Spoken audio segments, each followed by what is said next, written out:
Good morning, guys. You know what day is? Motorhome Mondays. Right, I'm just currently making a toasty. A chicken fajita and pepperoni with cheese toasty. I had a bit left over from yesterday, so just finished work and it's toasty time. Right, while that's cooking, let's crack on, shall we?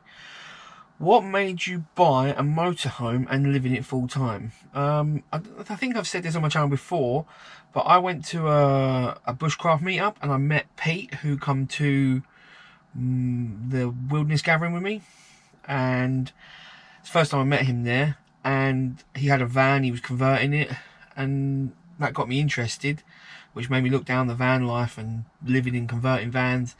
And then I went to motorhomes and yeah, settled on a motorhome, and that's where I ended up. So that's what got me into it. It's just random, and I like the idea of it, so I thought I'd go with it. And here I am. How did you initially fund and buy your motorhome, and how much should I save before starting van life? I saved money from my job.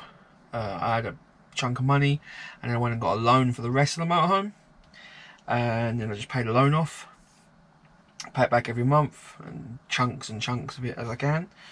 How much should you save before starting van life? That depends on what you're going to do. If you're going to buy a motorhome, you need a lot more cash ish. You get more for your more bang for your buck, I say, if you're going to convert your own, because depending on what van you buy, obviously, but then the rest is what you're doing. It's just materials and what you're doing. Preferably you want to be, you know, completely cash, but I didn't do it that way, so I don't tell anyone to do it that way. But also I've got a video about money and the budgets, I'll link that below. I would also have some cash on hand for emergencies, for when something breaks on the van or the hab, so you've got money to get it fixed. I've seen gas bottle connectors on eBay for my Calor bottle. What's your thoughts on these? Don't do it. 3 reasons. The forecourts hate that. That's why they're so jittery and twitchy about people getting connectors and putting them on their own gas bottles, doing it. The Calor bottles have no safety mechanism inside. I'm pretty sure Calor empty the bottles completely, and then they put them on a conveyor belt or their system, and then they fill them by weight. They know how much weight to put in each bottle to make it 80% full. There is no safety shut off in them. Thirdly, Calor class it as theft, because they own the bottle, that's theirs. If they catch you, and they can prosecute you, they will try. I've been told that by a few people, and don't know how true it is, but I'm pretty sure that's their business. They want to protect it.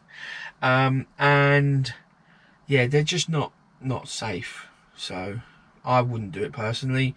I know some people do it. I know there's connections out there for people to buy, but I would just go with a safe fill bottle, or I would go with an underslung system, you know, to be safe. For a first-time van lifer, would it be better for them to buy a motorhome or a self-build? Again, that's really down to what your lifestyle is going to be, and your budget and your situation. With a motorhome, costs more on the whole. You get more space, but you are limited to what you can do. Like, you can't, you can start hacking it up, I suppose, if you want, but then you're going to be cutting your investment down, give or take what you do. With a van, they can go, mine doesn't really like travelling on grass and mud and things, so, you know, a van could go further, easier. Yeah, it's down to your lifestyle. If you, like I said this before, if you're a rock climber and you've got all the gear and you're going to go mountaineering and skiing, you're going to need space for that. If you're the type of person that just wants to kick back with your laptop, watch a movie and have some great food, then you're going to want some space in, you know, motorhome might be the way. You just have to see what your situation is. There are pros and cons of both, you know. There's so many videos out there about what one to go down. It's just But ultimately, it's the layout to suit your life and your situation at the time. Next one. Do you think it would be hard for you to go back to living in a house after so long in your motorhome? Well, I have no plans to go back to a house anytime soon, and yeah, I think it will be a little bit, because the freedom that I've got right now, I can do what I want, I go where I want, you know, I literally just, I'm free, you know, I do what I want.